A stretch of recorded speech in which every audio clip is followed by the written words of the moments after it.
वालेकुम। वालेकुम सलाम। कैसे हैं आप सर? अल्लाह का शुक्र, आप सुनाएं? अल्हम्दुलिल्लाह ठीक ठाक। बस सामने से गुजर रही थी मैं तो सोचा आपका सेंटर विजिट कर लूं। आपके सेंटर का नाम मुझे बहुत यूनिक और काफी प्यारा लगा, मतलब एक्सट्रीम इंस्टीट्यूट ऑफ नॉलेज। तो सबसे पहले तो मैं ये जानना चाहूंगी कि इस नाम के पीछे का क्या सिनेरियो, अगर आप बताना इस चाहें। नाम का एक्चुअली ये है कि देखिए, एक्सट्रीम का मतलब इंतहा। तो हमारी इंतहा हर चीज में होती है, टेररिज्म में होती है, फलाह में होती है। बिल्कुल बिल्कुल। क्यों ना एजुकेशन में भी इंतहा होनी चाहिए।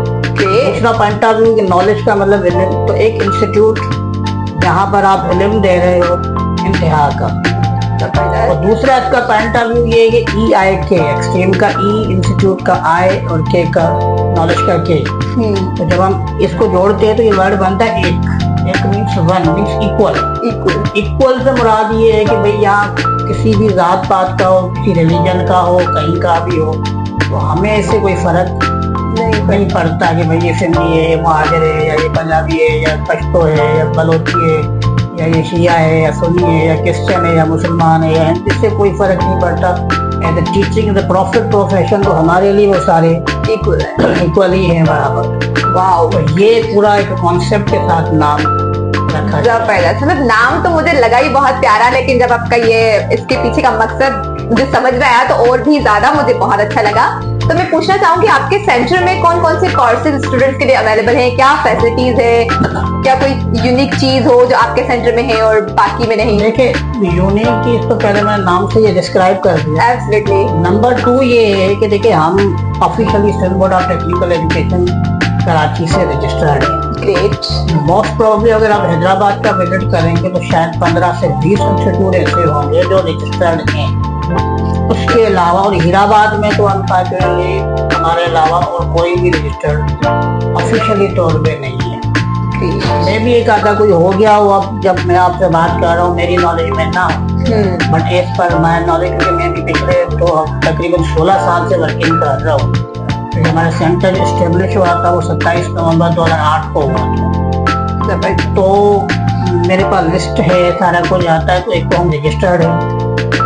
कंप्यूटर में हमारे पास ऑलमोस्ट सारे कोर्सेस हैं, MS office, EIT, DIT, DPM, web designing, graphic designing, Java, PHP, freelancing, digital marketing. और सबसे इम्पोर्टेंट चीज़ है कि इस वक्त भी हमारे पास जो लैब में कंप्यूटर है वो 9th जनरेशन कंप्यूटर है विद 2 GB ग्राफिक कार्ड।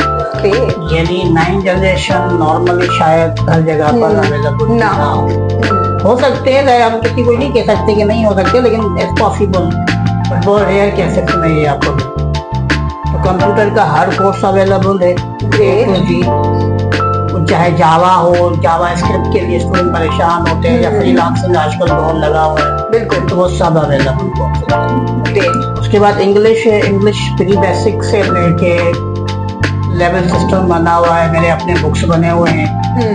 तो वो सारे सिस्टम में मौजूद है, वो भी हम आपको अभी दिखा देंगे। उसके अलावा IELTS की तैयारी हो, एक और कोर्स हो रहा है PTE, Pearson test in English. ये रिप्लेसमेंट है IELTS की।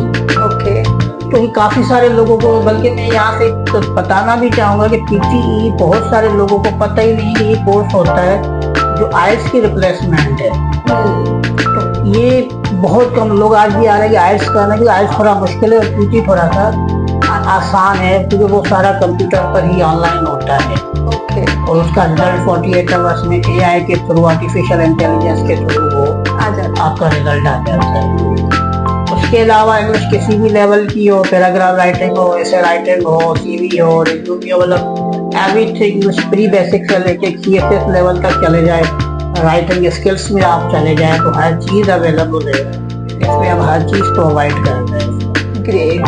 और इसमें भी 2 चीजें हैं कि एक लेवल सिस्टम है, एक बच्चा आता है कि नहीं मेरे पास तो नहीं है कि 6 महीने 12 महीने में बैठ के पढूं, मुझे तो ये कोर्स विद इन 3 मंथ में 4 महीने में कवर करना है, क्योंकि फिर मुझे फलां चीज करनी है या कहीं जाना है। तो हम लोग उसको जो है वो भी फेवर करते हैं। और सबसे इम्पोर्टेंट चीज जो है कि हमारे पास इंग्लिश की रोजाना 2 घंटे क्लास है, 1 घंटा ग्रामर और एक्टिविटी, 1 घंटा आपका स्पीकिंग रोजाना है हमारे पास। यानी सेंटरों में नॉर्मली ये होता है कि हफ्ते में 1 दिन लग भी जाती है, बिल्कुल, चाहे तो हमारे पास रोजाना 2 घंटे क्लासेस है। जबरदस्त। और ऑन सैटरडे हम लोग ग्रामर नहीं करवाते, उसकी रिप्लेसमेंट में आजकल बड़ा टेस्ट पे जोर चला हुआ है जनरल नॉलेज का। तो हम 1 घंटा जनरल नॉलेज हर वीक में पढ़ा रहे हैं ताकि बेस लाइन स्टूडेंट्स की बने, ताकि वो जनरल नॉलेज उसकी क्लियर हो।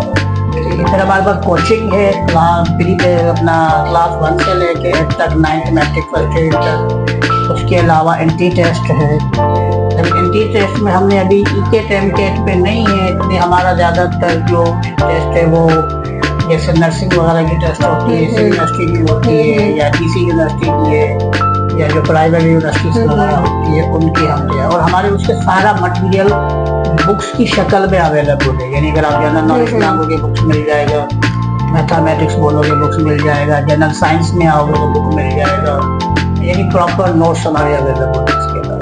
Great great great, thank you so much sir.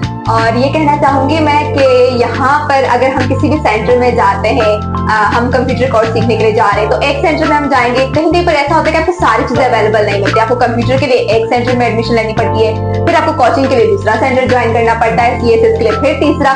तो ये वाहिद एक्सट्रीम इंस्टीट्यूट ऐसा सेंटर है, एक्सट्रीम इंस्टीट्यूट ऑफ नॉलेज, जहाँ पर आपको कोचिंग, इंग्लिश, इवन यहाँ पर स्पीकिंग की भी क्लासेस रेगुलर बेस पर दी जाती है। चले आए सर से बातचीत करते करते हम लोग साथ साथ सेंटर भी विजिट करते हैं।